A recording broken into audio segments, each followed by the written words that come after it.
Hey, what's good, dog? So now that it's almost Halloween, I'm gonna scare y'all with something extremely scary that you're never gonna forget. Guns. The topic of gun control is something I always wanted to stay away from when I started my YouTuber commentary arc earlier this year, you know what I'm saying? But it's not fun having to filter myself and stay off of topics that are too controversial because we live for the controversy. I can talk about trans people, abortion, black people, feminists, and now I'm gonna talk about guns because I don't give a frick. Okay. Also, this video is doubling as a story time, because I'm taking government as my final civics class in high school and stuff, and so I'm having all these political conversations for a grade, which I think that's really epic. And I have a liberal government teacher that doesn't agree with a single thing that I talk about, but she's not silencing me, so that's pretty based, I guess. I don't know how long this video is gonna be after I'm done yapping, but I'm just let me yap, okay? Because there's nothing else on the internet that's interesting me right now, so this is just what's been on my mind. Now let's just jump right into it. So pretty much in our government class, our latest and greatest assignment was to get in together in some groups and come up with some bills, real life bills in Congress that people are trying to pass. And so then we can try to do research and fill up this like Google document. Just pretty much learn about the bill, and then we can have a debate and like a Congress simulation debate with the whole class. We vote on the bill, we can pass it, and then if the bill fails, then another period in another government class will vote on it. All that. It's a bit complicated, and I don't totally get it. But I got in a group of 6 people, and we were all pretty based and red-pilled. I don't think we had a single liberal in there, which is a very rare sight to see, especially since I was in a group earlier in the first quarter of the year where we were also all based and red-pilled. And so the fact that I was able to get into 2 different groups throughout the year so far that are just based and red-pilled and we don't argue about anything, that's crazy. And it was out of pure coincidence as well, because we didn't get to pick our groups. So yeah, we were looking at the catalog of Congress bills that are currently being debated on in real life Congress right now, and one of them was the Concealed Carry Reciprocity Act, HB 38. And if passed, this amends the Title 18 of the U.S. Code to require all states to recognize concealed carry permits granted by other states. It will allow permit holders to conceal carry in school zones, and in the state that we live in, there's quite a bit of states that don't allow people to come from here and then into their state or territory, even if we have a concealed carry weapons permit. This is a bill meant to affirm the amendment on concealed carry permits and allow anyone to cross over state lines into any state they want with their concealed carry weapon. So from my understanding, they're trying to make it a federal law, and so that means that every state will be forced to allow concealed carry weapons to go through their borders and states and territories. So you can go from Florida to California with a concealed carry weapon. I don't think you can take it on a plane though still, but if you drive from Florida to California, California has to allow you to take that weapon into their territory and stuff. I'm not sure if this bill ever passed in Congress, maybe they're still debating on it right now, but for our Congress simulation, spoiler alert, it did not pass. It was close though, but it did not pass. But yeah, that's pretty much the bill. Next I'm going to be talking about the ideology standpoint, which is me justifying this bill, as well as sharing my opinion and background on how I feel about guns. Let's start at the start with the American Revolution against Britain. Part of starting the revolution against the royal crown involves stealing a bunch of weapons or something, and then revolting against the soldiers, and then when the king found out that there were revolts against all that stuff, then he sent more men, and then there was the whole war, and it lasted some years, and then finally the US gained their independence and all that. So later, when the Bill of Rights was written, it included some of the amendments. You got freedom of speech, you can say whatever the frick you want, and it doesn't matter unless if you're threatening someone. You have the right to bear arms, so you can own weapons and knives and all that good stuff. You can sue people and take them to court. And once in court, you have the right to a fair trial, and you are innocent until proven guilty. But we don't care about all that. We're worried about the Second Amendment, the right to bear arms. Being under the control of a dictator or a monarchy is something that the US never wants to happen ever again. And so it is essential that if it does happen, hypothetically, then the American citizens have the capability to revolt, make a militia, and fight back against the government. So this is why power has been given to the people. And that's why the president isn't the equivalent of a monarch. Now, of course, in my government class, we've been learning about the legislative, executive, and judicial branch of the government and stuff. Legislative people are the people that write bills, and then those bills, if they successfully are voted on, then they go to the executive, where that's where the president is, and they can choose to veto or pass the bill, and then it goes to the judicial branch with the Supreme Court and stuff. So why is the president in second place? Because the United States laws and other stuff should not be determined by one man. It should be determined by people that have been in government power longer than that one man. And so all the Supreme Court people, they're in it for life, okay? They're very knowledgeable and stuff, and then they're not the president, okay? So this hopefully suppresses the president enough to where they don't have that much control anyway, but if they did end up getting that much control somehow, then the American citizens are able to revolt. And so that's what the guns are for. And that's a right that pretty much no other country has. You can't just revolt against your leader. That's cringe. But they don't see the American dream, and so we're epic. But guns aren't just meant to kill. They're used for sport, and that's pretty much the majority of their usage next to hunting and then killing people. It's the same as using like a crossbow or bow and arrow. You use them for sport most of the time and very rarely use them to kill things. Usually. But then there are the bad apples, and so here's kind of the bulk of the argument here. There are people that abuse their Second Amendment and they choose to murder people. That's why there's so many shootings everywhere. People are shooting up campuses, movie theaters, and malls, and all those kinds of public places. And so people that are able to conceal or open carry a firearm, they're able to save lives and shoot the shooter before they kill anyone else. The deadliest shooting was at a mall or something, and this dude, he had a .22 pistol. I shot those things before. They're puny little things. Like, the bullets probably won't hurt as much as a 9mm or anything like that, but still, it was capable of claiming so many innocent lives in that mall. But this one guy that concealed carried his own weapon, he was able to run out in the open, fire at the shooter, and then he was able to stop him. It was so heroic. I don't remember when this happened. I don't know any other specifics. So then there's this statistic that I found that's very interesting. Apparently over 40% of inmates in prisons admit that they got their firearms illegally, and so they got it from an unregistered friend, a family member, or on the black market and stuff. And so does that mean the other 60% are people that got guns legally? Well, technically, yes. Most people get their guns legally as they don't have a criminal record. And that goes for all of these public mass shootings. But remember, these are people that don't have a criminal record, so there's no predicting when or if they were going to commit such mass shooting or anything like that. And so there have been gun control laws that try to predict these things by determining if they aren't mentally well enough to have a gun, or if the crimes that they committed in the past is enough reason to also restrict those firearms. So it's the gun store owner's responsibility to do these background checks on people that are looking to buy a gun, so they don't just sell off their guns to people that are going to use it for the worst things imaginable. So those are the bad apples, but what about the good apples? Well, like I said earlier, that dude in the mall that stopped that mass shooter with the .22 and stuff, that's a good apple. That's using your Second Amendment properly. If your life is being threatened on the street or behind closed doors, then you need to do something. You're not just going to stand there and get killed. The beauty of America is that you can put up a fight. So if someone pulls a gun or a knife on you, then you have the privilege to pull a gun on them and either de-escalate the situation or just stop it entirely by, I don't know, shooting them before they claim someone else's life or your life, all that stuff, you feel me? Now, most people can't fathom the idea of having to kill another human, which is totally understandable. However, it is kill or be killed. And in some situations, it's kill that dude that's about to kill all those other people, so then you can be seen as a hero and a lifesaver. And another fun fact, most criminals don't go to highly gun-populated areas to do crime because they're going to get shot. When they have their eyes on a household with gun owners in it that are still home or something, they're going to avoid that house because they don't want to get shot.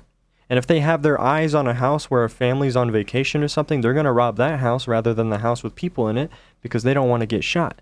Very interesting. So criminals don't go to areas with a bunch of guns in it because they don't want to get shot. That's crazy. Why do you think people shoot up school campuses or movie theaters? Because those are well-known places that don't allow firearms, how many times do you see people try to rob a gun store? Like, never. So let's look at Los Angeles, Atlanta, and Chicago. Those are places with really strict gun control regulation laws, okay?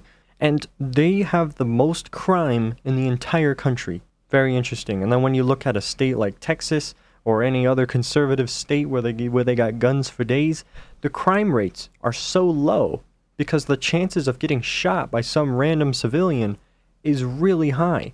And when you're given the privilege to bear arms under the Second Amendment, what is the point of living in the US when you choose to live in a city that has these strict gun control laws that wouldn't even allow you to defend yourself properly? Like in England, there's still a bunch of shootings in England, not as much as the US, of course, but hear me out. They've recently started to take action and try to restrict the ownership of blades. So now, if you're being threatened on the street in Birmingham and you're about to get stabbed or shot, there is no legal way for you to defend yourself. You gotta use your fists. And even if you win that fight, you're probably gonna get arrested anyway.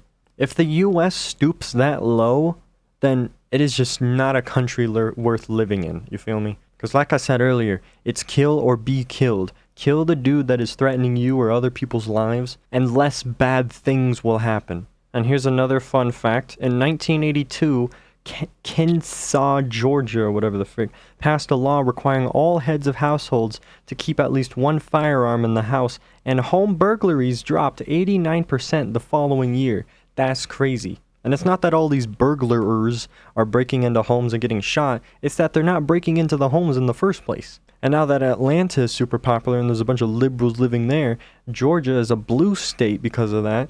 They're becoming unbased, okay? They're debasing themselves, okay? So I imagine that statistic is on its face right now, and now there's even more burglaries than ever. So jumping to the conclusion that getting rid of all of our guns is going to solve all of these mass shootings is such a stupid idea. And it sounds really smart and like a good idea to all these liberals, but they're not thinking logically. They're not looking at the facts. Because in their minds, gun equals bad. Yes, if it's behind the hands of an irresponsible gun owner, because we all know it's not the gun that kills people, it's the person that's using the gun. If you put a gun on the table by itself, is it going to do anything? No. It's when you pick up that gun, you point it at something, and you pull the trigger, and yeah. And even if you're manhandling a gun, you're holding it, you have the safety turned off or whatever, and that thing fires somehow, that's still your fault because you're not handling it properly. Okay, I have some advice for you all, and I do this every time I pick up a gun. When you pick up a gun, and it has the magazine in it, slide the handle back and look through the barrel to see if there's a bullet in there, and then pull the magazine out, check, okay? And then you can manhandle it all you want and flare it around, but still, do not point it at people. That's called flagging. Don't point it at, always treat a gun as if it's loaded, okay? If you get into that habit, then you could prevent a lot of injuries and deaths, okay? And I have a really funny story about my bishop. So recently, he went hunting with his son or something, and there was this deer that popped out of nowhere, and his son was like, okay, next time that deer shows up, because they didn't get to shoot it, next time that deer shows up, make sure your gun is locked and loaded so you can shoot as soon as it comes out, you feel me? So he locked and loaded his gun, and then he forgot about it, and so he didn't know what happened. He was wearing like a big jacket, so maybe his jacket like flipped the safety off. When they were going to the truck, he was putting all the stuff in the truck, and when he was putting the gun in there, it fired, and it left a hole outside the truck and stuff. So it's just this gaping hole that you can see from the outside. It's really funny. Miraculously, no one was hurt, but the fact that he was like that irresponsible, he was so ashamed of in himself. He's always responsible with guns, and this is just a small lapse in his judgment. Yeah, I just want to share that with you. He didn't blame the gun, he didn't blame the weather, he blamed himself for not remembering that thing was locked and loaded when he was putting it away. But yeah, as a closing statement, let's say, hypothetically, you're witnessing a mass shooting. Let's say it's at a school. What do you do in that situation? You can't do much because there's no guns around. So, there's this one school in New Mexico. They gave their teachers guns, and so, do you think any school shootings happened there ever since?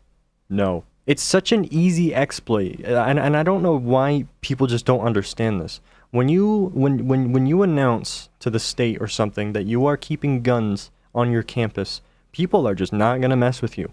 Aren't going to be any shootings there anytime soon, okay? So yes, we need to give schools guns. We need to get the teachers trained, get security guards, whatever the frick you need to do. We need guns in school, because if we're going to continue to have these school shootings happen, that is not going to be very epic. And so to prevent it, I am going to advocate for this proposal because I think it would be really beneficial. Now, what if a student tries to steal the gun from the classroom or one of the security guards or something?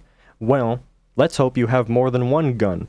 Because if you have a student on that campus that is that deranged, then you either need to get them detained very strategically, or they need to be put down because they're going to get a bunch of people hurt or killed. I don't know if anyone else has proposed a better solution, but right off the bat, that's kind of all I gotta say. There's a price for everything. When guns are anywhere, something bad's gonna happen due to those guns being there. But still, it is much better than what we got going on now, where there's barely any guns anywhere.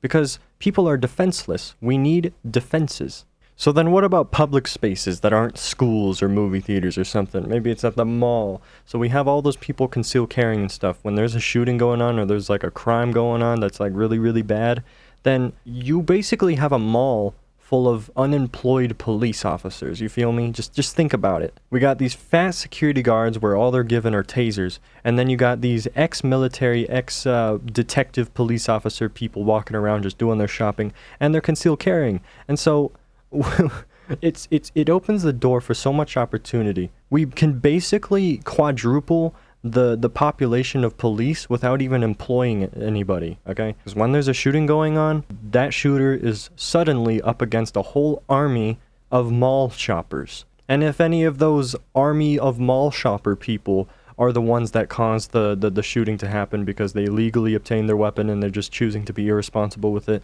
then let's not forget there's a bunch of other people in that mall that also have guns. When there's a bad apple or there's a few bad apples, it can be taken care of so quickly if they're like killing or injuring people, okay? If you're going to choose to be irresponsible with your Second Amendment, there's going to be consequences. That's all I gotta say. So now let's move on to what exactly happened in the classroom when we had our debate here. So pretty much, I was nominated as the chairperson, meaning that I spoke for my team and I explained the bill and I answered questions in our debate. So the rest of the class would raise their hand and ask questions about everything, and then I would answer them as appropriately as I can. So we were the last group to present our bill, and so I introduced the bill. I said what I said at the beginning of my speech here. Today we're talking about the H-38 thing, firearm, concealed carry, yeah. And so then I had one of my teammates next to me kind of go into the White House language explanation of the bill, and then we had people start asking questions in the classroom. Now, the fact that we were doing a bill about gun control and the concealed carry stuff and just guns in general, that was just setting off red flags immediately. But, you know, it's whatever. Maybe nothing bad will happen. Because we got other bills where some people talked about the trans stuff with people trying to get into the women's sports stuff as a man, but they're trans, so it's fine. Nah. So they proposed a bill that would make it illegal for biological men to play in a women's sports thing, okay? And some people were asking questions, what if they were on estrogen since, like, they were 5 or something? And the people sitting up there, they're like, I don't know, the bill doesn't talk about that, I can't speak on that. You're so lame, okay? They're asking you a question. Who gives a frick about what the bill says? You need to answer the question. What do you think?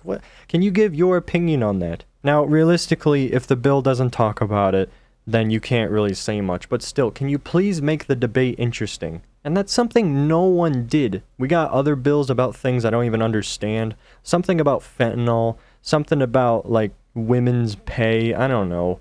I wasn't paying attention. It was just all the boring stuff. Like, stuff that barely even affects the country at all. I mean, fentanyl affects the country, but you know what I'm saying. Stuff that I just don't even hear anything about. And it's just like... You have to be in your 40s to care about it, you know? And so now that I'm up here, and I am a technically full-time political commentator with zero pay, this is just up my alley, okay? And so the first question I got asked is, what kind of guns are going to be allowed to be brought over to state lines and stuff, or like what's going to be restricted.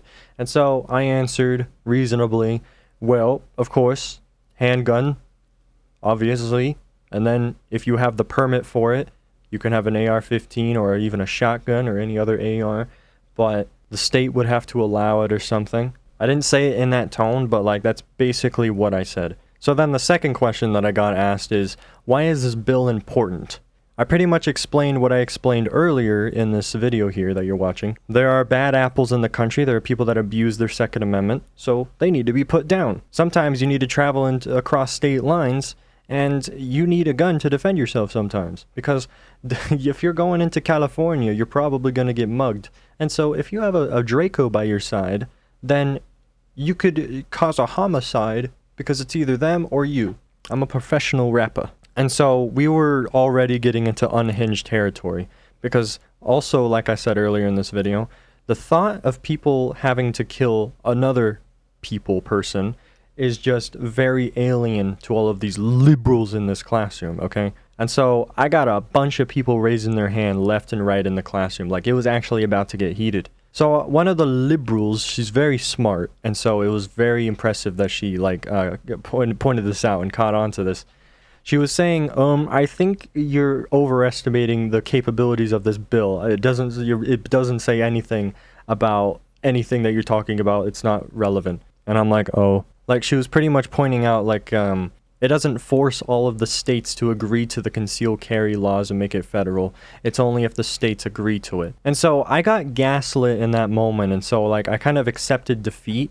And I'm like, oh yeah, you're right, the states have to agree with it. But upon, like, a fourth read on the bill on, like, the website, they are trying to make it a federal law and enforce all the states to agree to these new concealed carry things. So I was right the first time, and her criticism is invalid because it is she who actually doesn't understand English. Because, of course, this is all explained in White House terms, and so it's not like... It's not actual English that we speak normally, so it's like very confusing to understand. So maybe that's where she got it wrong, but still, she is wrong. That is only realized after the debate. So like I said, I accepted the defeat. And I'm like, oh, you're right. So then we just move on. Actually, no, we don't move on. You know what I said? I'm like, so this is just the beginning of the bill, because there's other stuff that's going to come out, which I don't think is even true. I think this is the one and only thing that they're going to try to pass. And if there's someone else that comes along that's like, okay, we need to lift more gun restrictions, and then, you know, then that's their thing. But for right now, this is the one and only bill. And so I was basically lying because I had no idea what I was talking about. So at one point or another, I mentioned the 40% of criminals, they admitted that they got their guns illegally statistic. And so then one person raised their hand, and then he's like, so you mentioned the 40% of criminals got their guns illegally. So does that mean that the other 60% got their guns legally? So then I talked about the other thing I mentioned in this video earlier. Yeah, so those 60%, those are people with no criminal record, so they're able to get their guns, and then they started doing bad things with it, so that's why they got arrested. But yeah, so the debate went down just a rabbit hole of me yapping and stuff, just going totally off topic from the bill, and just kind of trying to advocate for American citizens to just kill people, pretty much. So yeah, I want it to be legal to kill people with guns that are obtained legally, but it's people that are killing other people or injuring other people in mass shootings. And it can be self-defense if you're with your family in San Diego and then you're starting to get mugged on the street. Hey, buckaroo, you want to say hi to my strap here? Look at this thing. And then boom, no more criminal. So most of the conservatives in the classroom, they totally agreed with what I was saying. But like I said, I was getting into unhinged territory, stuff that usually people don't advocate for, publicly, that is. I'm trying to justify why everyone should be allowed to conceal a gun on their side in case of a mass shooting occurs. And still, the conservatives were kind of rocking with it, but I was yapping so much about it. They were just sitting back at this point and just waiting for all these liberals to get heated and try to call me a bloody fascist or a murderer or something, you know? When in reality, this is stuff that, like, a large portion of the country agrees with. It's just they're not speaking publicly about it, because if you advocate for people to own guns nowadays, you're done. You're done. But yeah, that's pretty much the bulk of what we talked about in the debate in the classroom and stuff. because the bell was about to ring. The debate was like 20 minutes long. I didn't even get to say half of the stuff that I needed to. All of these other statistics that I kind of gathered up, like guns prevent 2.5 million crimes a year, 6.8 thousand a day, and most often the gun is never fired. 60% of convicted felons admitted they avoided a crime if they knew the victim was armed. Parentheses, that's why bad guys shoot up schools and movie theaters. Guns aren't allowed in those places. I needed to lean more heavily on the statistics rather than my own opinion and just speaking off of things that I heard and not stuff that I read. So I'd say, in my opinion, the debate was a success. I think I had a mostly good argument. It could have been explained a whole lot better. Because why should law-abiding citizens suffer to these new gun regulations and stuff when they're not even the ones committing the crime? It's the criminals. And so the solution is to give the law-abiding citizens guns to police their own communities and stop those criminals from committing those violent crimes that are plaguing the country that everyone's so worried about. So overall, we need to normalize policing our own communities. We need to stay strapped, conceal, open carry, anything we're qualified for. And so then we can all have our towns turned into the other conservative towns that all have guns and stuff, and then like barely any crime. The crime rates will go down so much in all of these big cities if all of these citizens were able to have guns again. And plus, another thing I mentioned in the debate, I went to the mall recently and there were these kids on bikes, and when I mentioned the kids on the bikes, everyone just died laughing because they knew where this was going. But yeah, pretty much those kids stole something from someone's shop and they were on their bikes trying to make their escape inside the mall. It was kind of goofy. So we talked to this Indian guy at this phone case booth, and he's like, oh yeah, senor, we are not allowed to defend our stock, mate. If we tried to stop the thieves, then we would be fired. It is not worth our lives over this simple item that they are stealing. So you're not allowed to defend your store anymore. What? That is so anti-American. We're actually trying to dismantle everything that this country has been built upon to make life more miserable, so then the Democrats can come back out and be like, hey, we hear that you were all miserable. Here's something to make your life a little bit better. And then all of a sudden, all of the damage that these Democrats have caused are being fixed by the same people that caused them, so then people are going to like them again. It's so mischievous. That's another conspiracy theory of mine. That the Democrats are purposely making the country worse, so then when something really, really bad is happening, they can come out of nowhere and be like, hey, all of this stuff that we caused, we're going to fix it now. And now your lives are going to be perfect. And then everyone's just going to like them. But that's just a game theory. But yeah, this is probably something that most of the people in the classroom didn't know about. You're not allowed to defend your store in a mall because some kids stole some stuff. Obviously, you're not going to shoot the kids, okay? They're not hurting anyone. But, I mean, you can threaten them.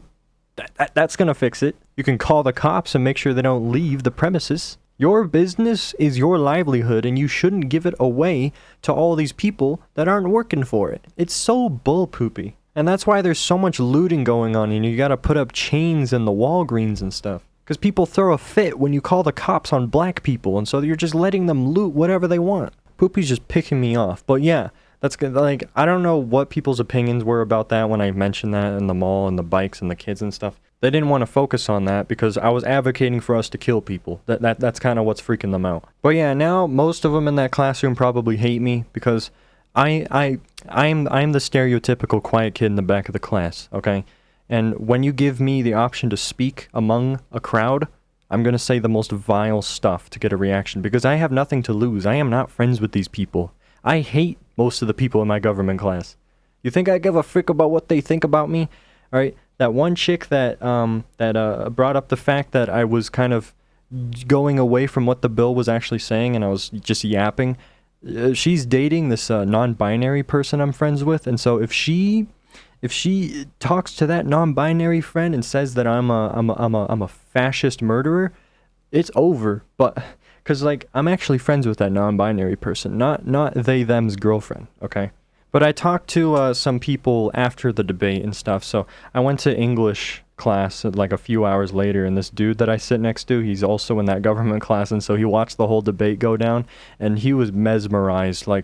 I think he's a centrist. He's not a liberal or conservative, so he was kind of just eating this up and sitting back and watching everyone just lose their minds over this. And so the first thing he told me when we walked in that class was like, hey, you seem like the kind of person that if you're like a security guard, you would just shoot everyone. And I'm like, whoa, that's a very strange thing to say. And so I'm like, okay, something I really should have mentioned in that debate, and I'm very ashamed that I didn't get to because the bell rang before I was even done yapping about what I needed to say. The goal is to not kill people. It's to defend yourself, the people around you, your livelihood, and to prevent crimes from either escalating or happening in the first place. So you don't always have to shoot your gun in order to solve some sort of physical, injurical conflict. That's a new word I just made up. It's like injury related, injurical. All right. But yeah, most confrontations that involve guns, they don't fire a single shot. Okay. They're just threatening each other. So you can threaten someone that's mugging you because they don't have a gun. You have a gun. So point that gun at them. Hey, back off. I'm keeping my wallet. Thank you. And boom. It's solved. It's not worth their life to steal that one wallet. But yeah, so his perception of me was saved. He's like, oh, okay, I guess that makes sense. And then he asked me, okay, so if some kids are like stealing candy at the mall, like, are you gonna shoot them or what? And I'm like, no, I'm not shooting kids stealing candy. They're not hurting anyone. If I had a taser, I don't know, maybe that would be my last resort if I fail to tackle them. Because yeah, that's what you would have to do. You tackle them, take the candy back, call the police, call their parents, tell them that they did a horrible job raising their kids, not to failing to teach them not to steal stuff. I'm not shooting people that are stealing stuff, okay? If it comes to it, you threaten them, okay, so that they can stop if they're that ornery.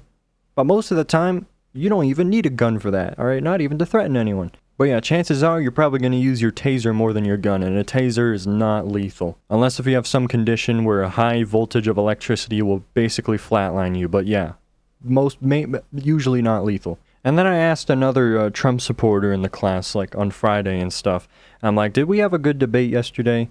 And he's like, do you want the truth or do you just want to be hyped up? And I'm like, well, I guess I want the truth because I didn't do a very good job convincing anyone. We lost the debate. It was a vote of 10 yeses and 12 nos. I felt like I said a lot of good stuff, but, you know, I did yap a lot. And he's like, yeah, you were yapping, bro. You were yapping for real.